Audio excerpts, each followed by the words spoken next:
मेरा सवाल था कि एक वक्फे नौ बच्ची के लिए कौन सा बेहतरीन कोई करियर हो सकता है जो जमात को भी और सारी इंसानियत के लिए मदद दे सकती है। तुम कहती मैंने डॉक्टर बनना है, तुमने हाथ खड़ा किया था? लेकिन क्योंकि मैं खड़ा किया था ना डॉक्टर बनने के लिए, सबसे बेहतर यही है। कि मेरी हदीस में आया है कि दो किस्म के जो इल्म है वो सबसे अच्छा है, एक दीन का इल्म और एक जिस्म का इल्म।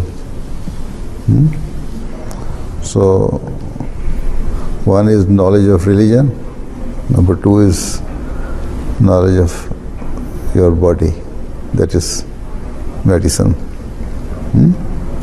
ठीक है।